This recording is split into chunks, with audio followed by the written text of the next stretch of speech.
Ça fait 1 an qu'on a lancé la thématique de l'entreprise libérée au Galion, parce que pour des entreprises technologiques en forte croissance, aujourd'hui c'est dans leur ADN de s'interroger sur leur modèle organisationnel.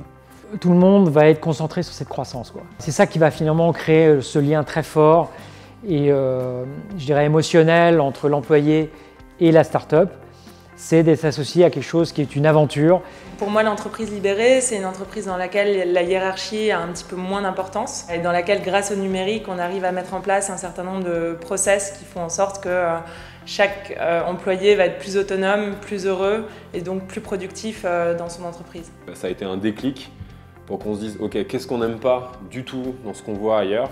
Et ben on va essayer de le casser, de le changer. C'est pas seulement l'entreprise qu'on réinvente, c'est le travail. C'est la manière dont des individus se mettent ensemble pour porter un projet collectif qui a du sens pour eux.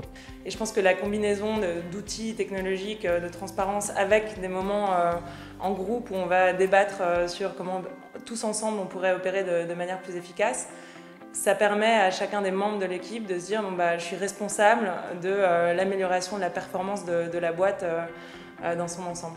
Et donc chez nous, ça prend la forme de beaucoup de confiance, de beaucoup de bienveillance et je dirais une recherche du bonheur au travail parce que je pense que c'est le principal levier pour avoir une entreprise performante. Quand on arrive à donner accès à tout le monde à une information structurée et exhaustive sur le projet collectif, ça crée à la fois de l'efficacité et puis de l'engagement parce que tout le monde se sent beaucoup plus impliqué quand il comprend où va le bateau. Il faut que les gens soient capables de prendre des décisions avec la bonne grille de lecture pour extraire quels sont les fondamentaux du business sur lequel est assis le succès de l'entreprise.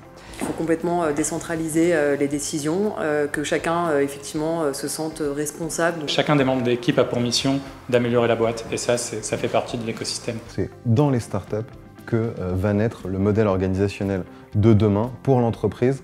On est meilleur à plusieurs que tout seul et donc de partager finalement les compétences avec la meilleure expertise dans chaque domaine et on n'est pas une personne qui est omnisciente.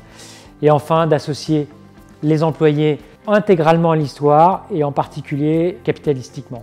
Et tout ça, c'est une révolution mentale, une révolution culturelle qui doit être dans la tête du dirigeant.